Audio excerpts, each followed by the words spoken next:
politique d'opposition, qui avait déjà connu des détentions, comme je l'ai dit, sous les 3 présidents précédents.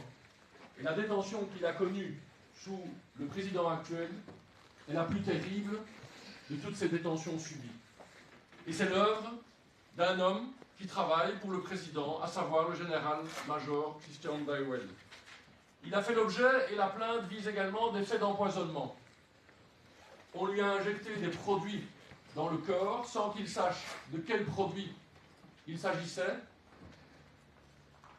On l'a également privé de sommeil, un truc assez basique qui montre à la fois la cruauté et l'amateurisme de ces personnes. Je vous donne un exemple. Chaque soir, à la tombée de la nuit, on le gavait de boissons énergisantes. Je ne vais pas la nommer pour ne pas faire de la publicité, pour éviter qu'il dorme pendant la nuit. Et on sait que la privation de sommeil est un élément de torture, est un moyen de torture. Je vous épargne ici, mais la plainte pénale revient en détail sur les faits de torture physique subis par M. Diongo. La plainte vise également l'enlèvement, l'arrestation arbitraire, la détention arbitraire pendant ces 20 jours de calvaire à l'ex-Demiap avant d'être transféré à la prison militaire de Ndolo, où il n'a pas et où il n'a plus subi de mauvais traitements avant d'être libéré pour raison de santé après 26 jours de détention. Et donc, aujourd'hui, il y a plusieurs plaintes contre le général-major Daiwel. La justice belge est compétente.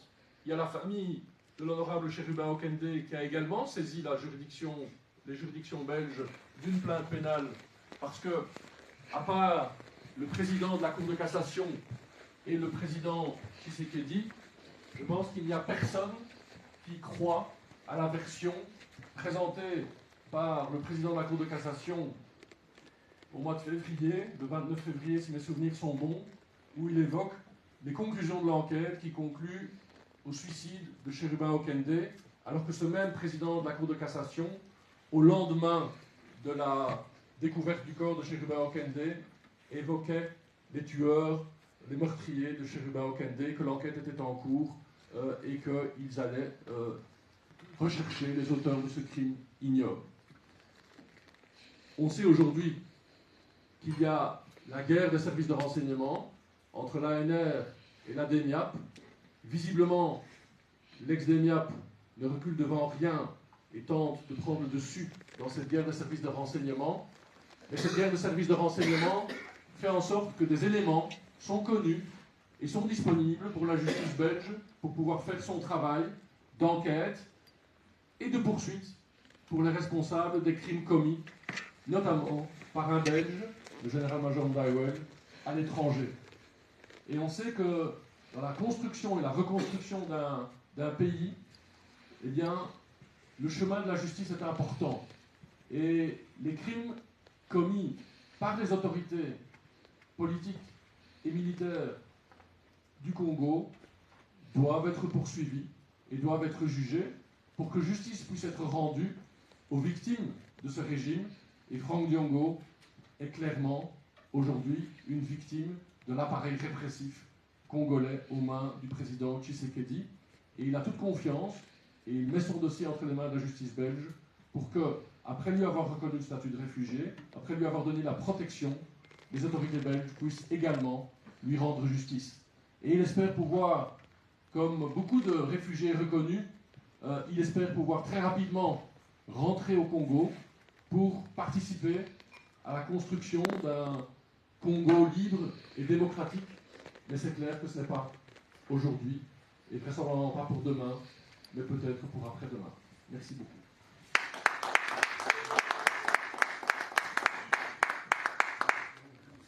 Je pense que de passer aux questions, les personnes qui sont présentes dans la salle, n'hésitez pas à poser des questions.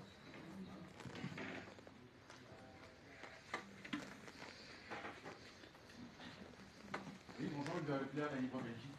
Vous avez parlé du fait que M. Diongo a reçu le statut de réfugié politique en Belgique. Est-ce que vous avez parlé plutôt du fait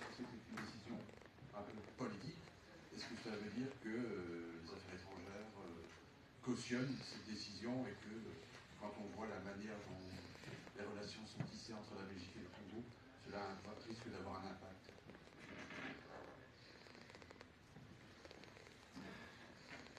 Merci, excellente question. Alors effectivement, il est reconnu réfugié clairement pour des motifs politiques, mais surtout des traitements qu'il a subis. La décision du commissaire général objectivise ces éléments de persécution des autorités congolaises. Ce n'est pas pour ça que la reconnaissance elle est politique, parce que le commissaire général et le commissaire général aux réfugiés, c'est un organe indépendant.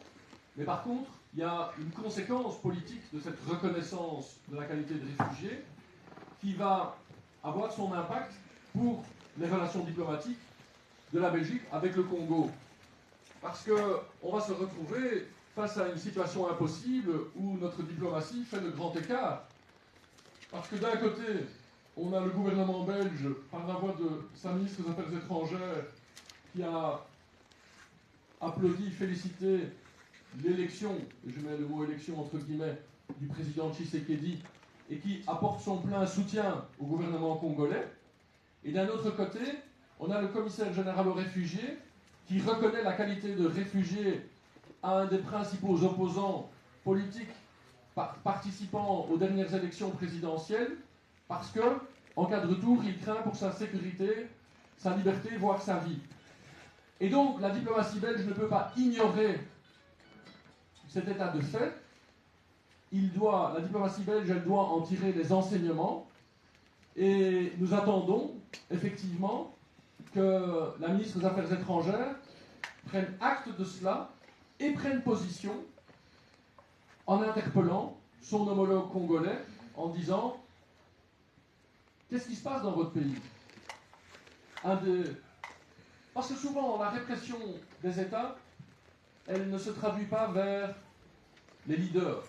C'est plutôt les militants de base qui n'ont pas la notoriété, qui n'ont pas la protection de la notoriété. Et c'est pour ça que j'ai parlé de brutalité dictatoriale, parce qu'on voit que même le chef de file d'un mouvement politique connu, reconnu, opposant historique, compagnon de route de Etienne Tshisekedi, ce qui explique peut-être une partie de ses problèmes avec le fils aujourd'hui, parce que Franck Diongo est peut-être la preuve vivante de la trahison du président Tshisekedi par rapport aux idéaux de son père.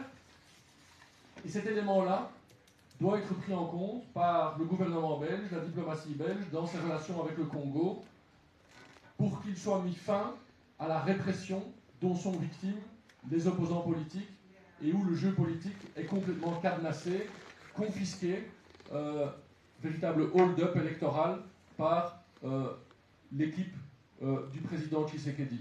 Et donc c'est effectivement un élément politique majeur dont la diplomatie belge doit tenir compte, et même plus que tenir compte, doit intégrer dans ses relations avec le Congo.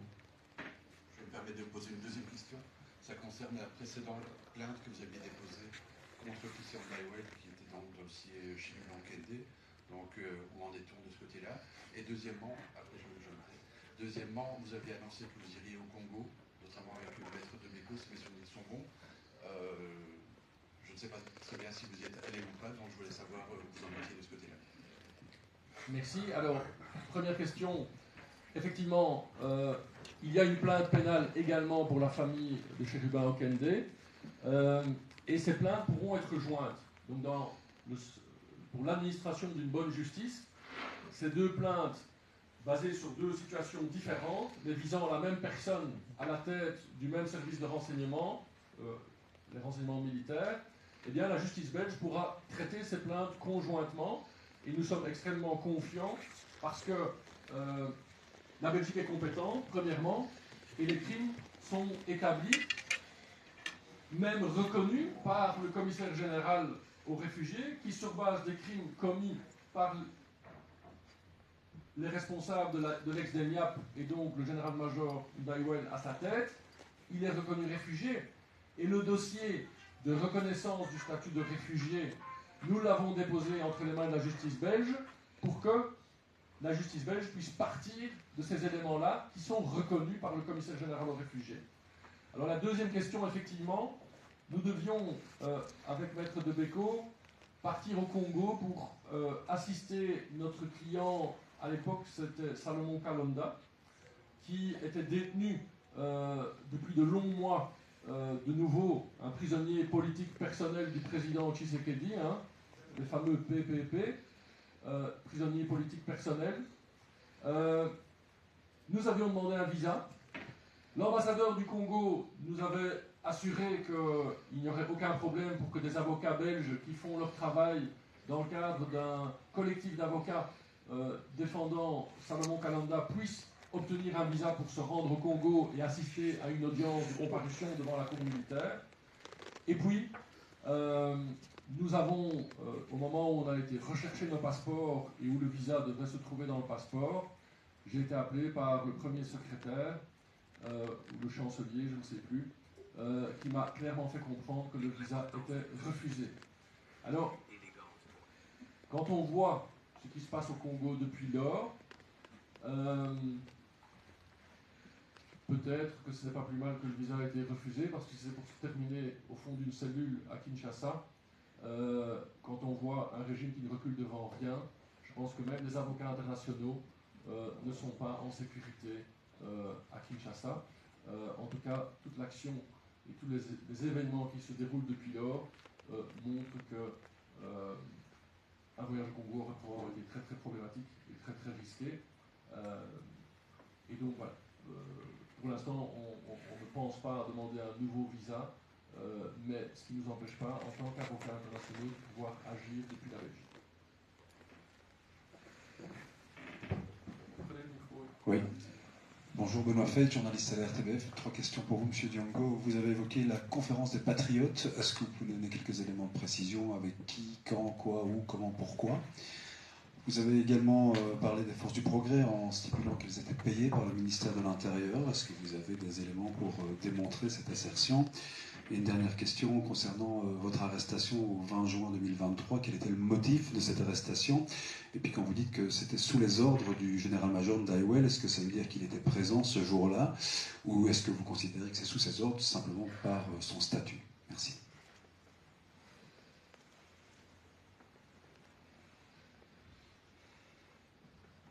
Merci beaucoup pour la question. Je présente mes excuses à l'opinion publique et à toute la salle. Je te prépare des mentions par rapport à ce que j'ai subi.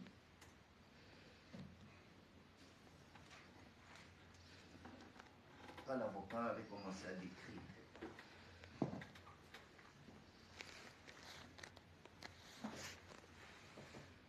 la conférence des patriotes dont je suggère,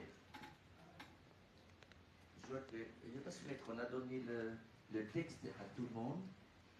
Il y a le texte qui est là, ça donne beaucoup plus de détails. Et on peut avoir les textes en ligne ou les textes en support du bas. Est-ce que vous avez les textes? On va les distribuer. On va vous les distribuer, vous beaucoup plus de détails. En fait, il n'y a aucun espoir avec M. Tshilombo aujourd'hui. Parce qu'il est question de notre avenir, de notre destin.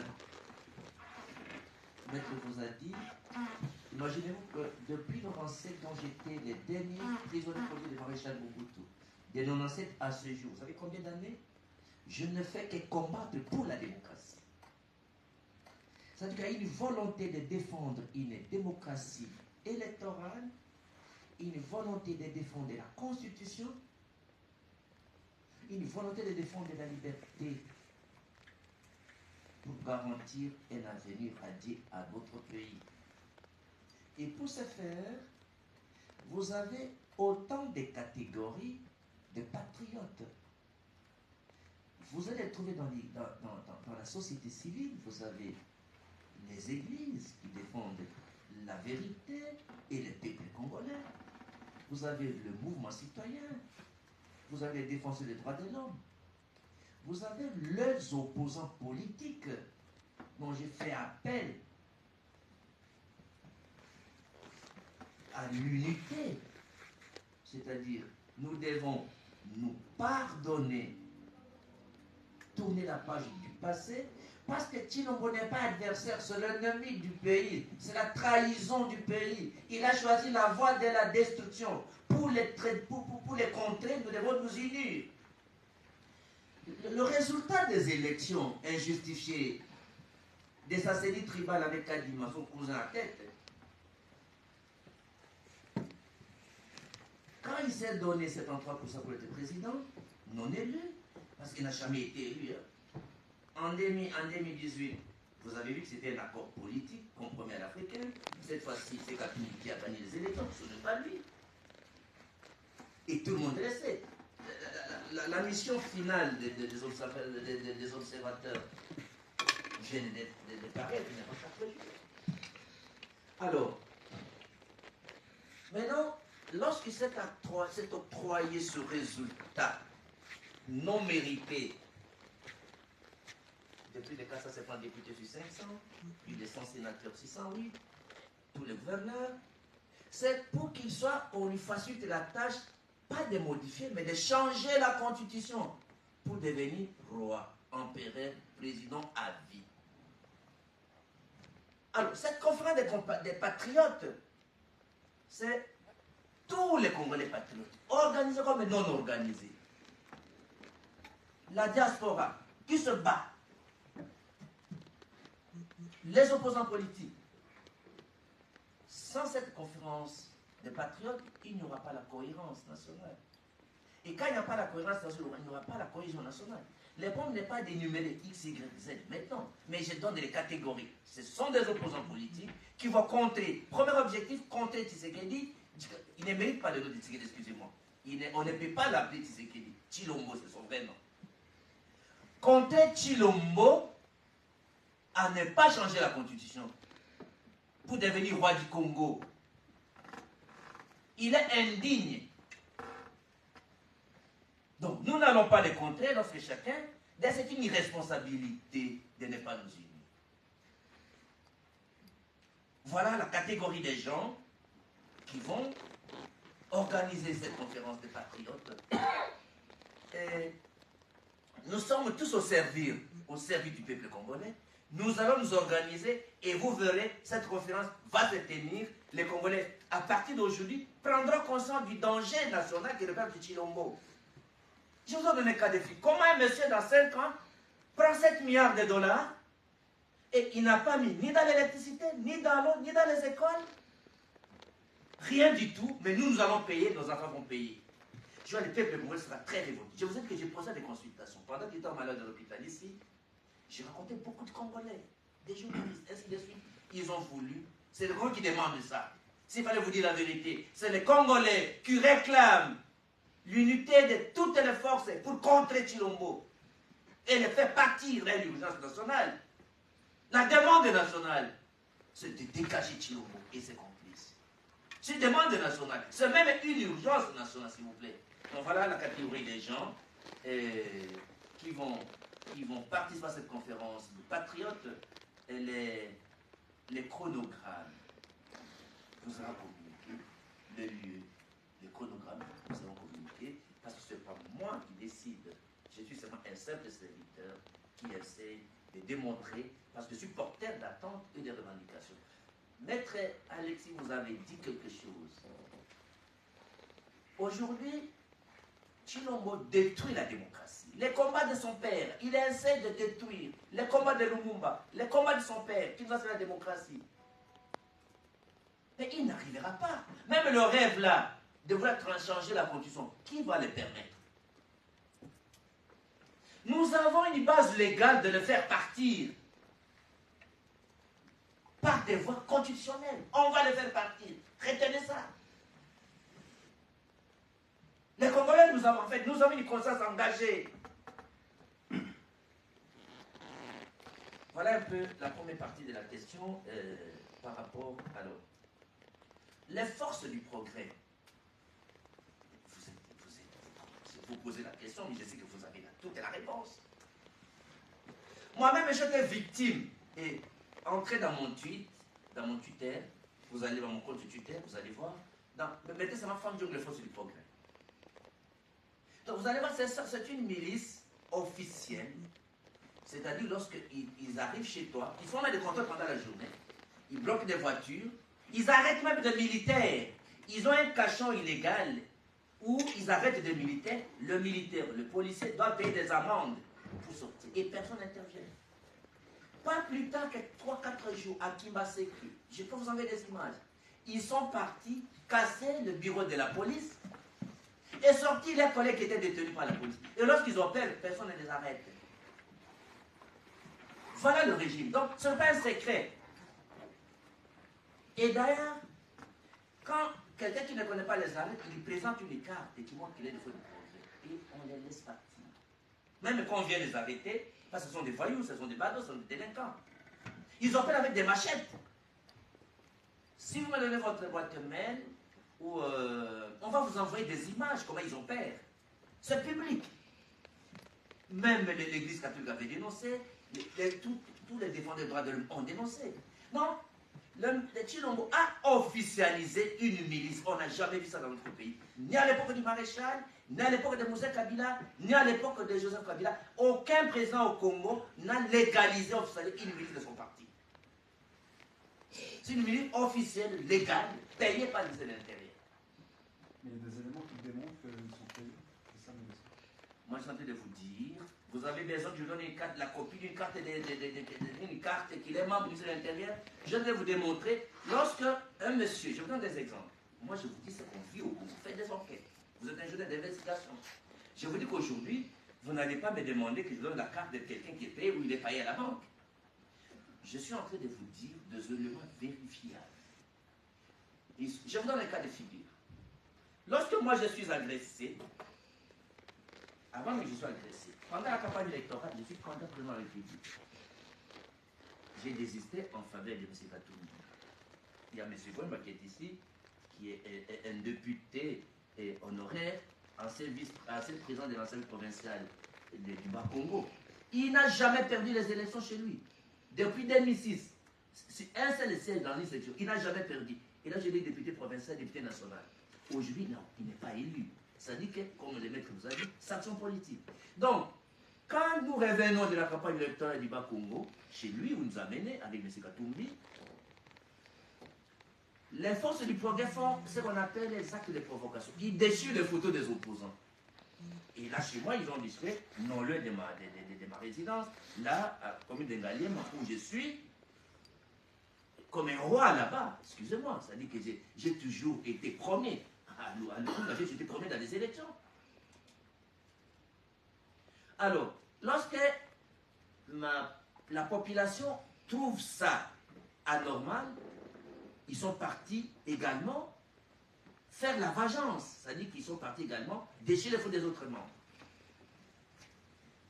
Et on a envoyé toute une armée de faux de plus de 500 personnes. Alors, si les autres avaient commis une infraction, c'était question d'aller en justice. J'avais des gardes-corps de la police, s'il vous plaît. Parce que chaque candidat président avait des gardes-corps. Même si on avait des avec les Katumbi, de M. Katumbi, mais nous avions les statuts des candidats présidents, c'est-à-dire des gardes du corps. Et là, on a eu même des voix d'aller. Il y a des gens qui ont voté. Ça, c'est politique. Mais juridiquement, on est resté candidat jusqu'à la programmation de résultats. On avait ces statuts-là. Mais un candidat président qui a des policiers a été attaqué par le corps du progrès pendant 4 heures. Personne n'a pu intervenir. Ni l'unité qui m'a donné des gardes du corps, c'est-à-dire l'unité de protection des autorités, ni la justice militaire, ni la justice civile, ni la police de la ville. Personne n'intervient. Et ils vous disent, appelez qui vous voulez, personne ne viendra.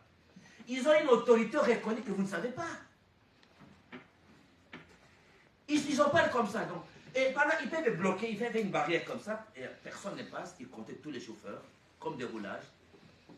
Chez nous, les policiers de la route, on appelle des roulages. Comme des roulages, et aucune personne ne peut les interdire. Donc, ils sont investis d'un pouvoir exorbitant, comme un service public de l'État. C'est une honte pour la République. Donc, c'est ce que vous devez comprendre. Vous avez suivi M. Tshilombo ici, dans un média en France. Il a dit, mais la démocratie, c'est quoi? Un pitch, c'est qu'il demande, la démocratie, c'est quoi? Mais vous ne voyez pas que le monsieur a choisi la voie de la trahison, de la destruction du pays. Et j'avais dit, ce que je dis ici, dans un meeting à Kinshasa, au stade BKTF, C'est la municipale, il y a minimum 20 000 personnes. J'avais dit que Tshisekedi a trahi la lutte de son père à Kinshasa. Le 18 septembre 2022. Donc, l'histoire de des forces du progrès, c'est une milice légalisée, c'est-à-dire qui agit au vu aussi de tout le monde, parce que Tshilombo veut terroriser les opposants pour que les opposants n'agissent pas. C'est tout simplement ça. Donc, il faut attaquer les leaders. Vous avez vu quelqu'un dans les forces du progrès? Vous avez vu les leaders dont... Vous avez vu un cas où les forces du progrès ont été inquiétés? Non. J'avais appelé, les mêmes juges ont déchiré mes photos, avant que ma base réagisse. J'avais appelé le ministre de l'Intérieur, Peter Kazadi. Mais pourquoi on a fait ça? Essayer d'arrêter ces gens. Je te cite le nom. J'ai appelé Peter Kazadi, l'ancien vice-premier ministre de l'Intérieur. Peter, voilà ce que les petits ont fait. Parce que moi, je suis le compagnon de Papa Tshisekedi. Les forces du progrès, je les connais, ce sont des petits que je supportais, que j'ai donné de l'argent, que j'ai sauté de la prison. J'ai payé ma lettre très loin. La première fois que j'ai reçu Peter Kazadi dans mon bureau, à l'époque de Papa Tshisekedi, c'est pour donner l'argent pour sortir le chef des forces du progrès en prison en Talo, à l'époque. Qui était Jacob Béa. Je suis pour montrer que je connais tout le monde. C'est celui qui était le chef des forces du progrès. Et la force du progrès à l'époque de Papa Tshisekedi, ce n'était pas une milice comme ça. C'était des combattants qui nous aidaient à distribuer les tracts, à organiser les marches, à protéger les leaders. Mais on lui a donné maintenant une mission antidémocratique. Ça devient une milice politique pour réprimer, pour exploiter, pour faire du tort, pour terroriser. En fait, c'est un appareil de terrorisme. Donc c'est un régime terroriste. Moi, je pense que et les partis et Tshisekedi pourraient être qualifiés d'un président terroriste. Voilà un peu à terme de faute de progrès. Voilà. Merci beaucoup. Un instant, tu dis d'attendre que ce quoi? C'était quoi la question? Quand vous dites que vous avez été torturé par l'ex-DNR sous les ordres de M. Ndaïwel, vous le dites parce que c'est en sa qualité de chef de la DNR que vous considérez comme responsable, ou vous l'avez dit présent ce jour-là, et quel était le motif de l'arrestation? Moi, je vous ai dit que, vous savez, nous avons une plainte pénale. Je ne vais pas donner beaucoup de détails en public. C'est une plainte pénale. Les dossiers vont sur l'instruction.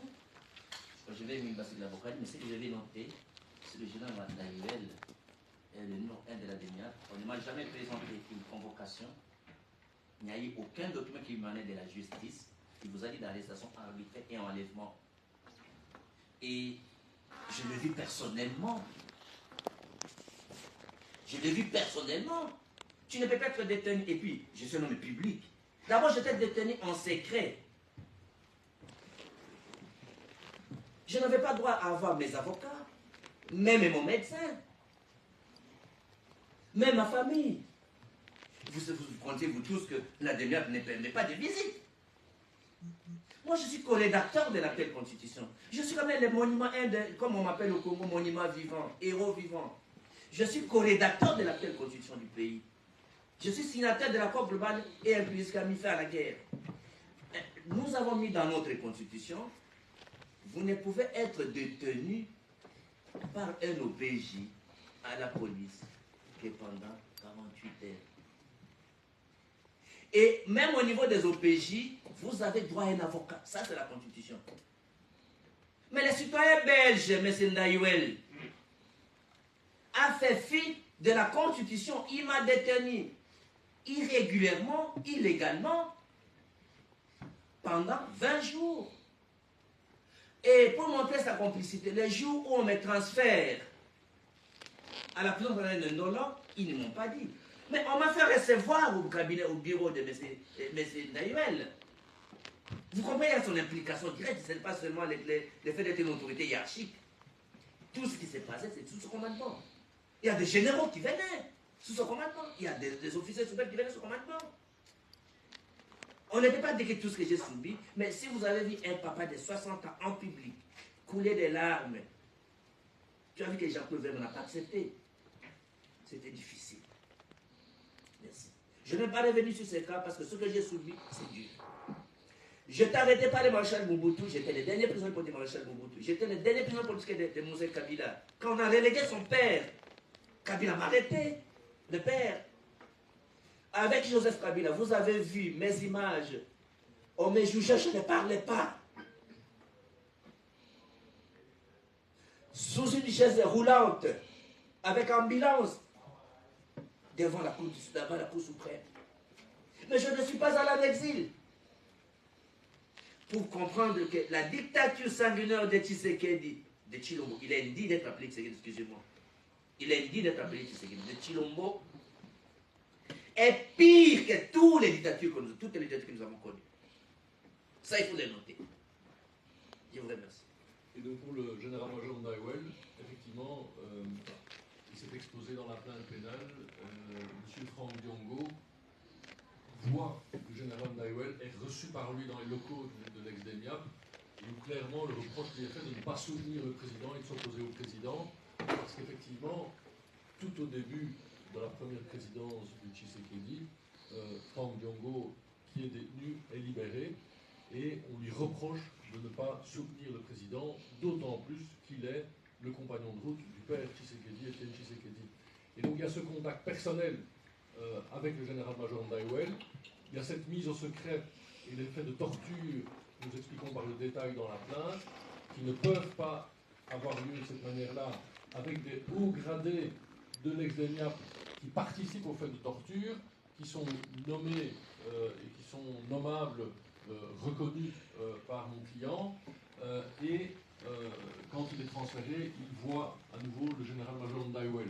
Donc tout ce qu'il a subi pendant ces 20 jours de détention au secret, de torture, de tentative d'empoisonnement, eh bien, c'est sous la responsabilité pénale du général-major Ndaiwel, de nationalité belge, qui commet donc des crimes en pays étranger, à savoir au Congo.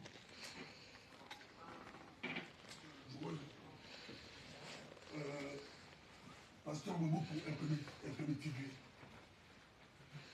J'ai deux questions à lui poser. Comme a dit maître Alexis Desmal, quand Tshisekedi prend le pouvoir, où vous étiez en prison, c'est lui qui vous a libéré. Et que répondez-vous à ceux qui disent que Franck Diongo c'est un mauvais perdant par rapport aux élections?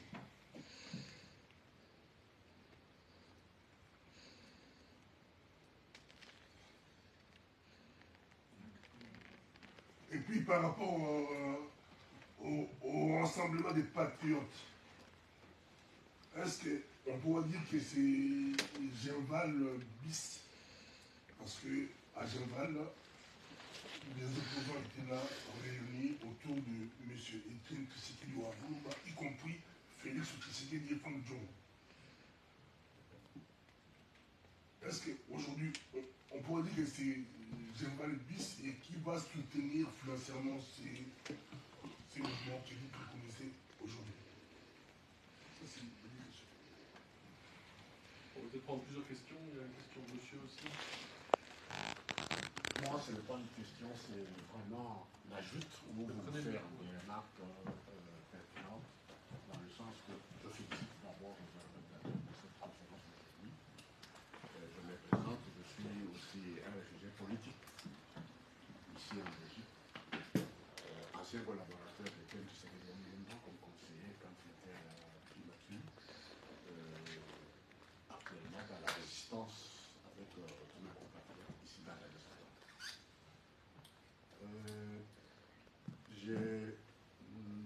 D'abord, je félicite M. Diongo d'avoir détaillé en général la situation qui prévaut actuellement dans la République dite démocratique du Congo. Je m'en vais tout droit aux amis belges, suivant l'hommage rendu par le confrère Diongo. Je trouve que voilà, la Belgique c'est notre deuxième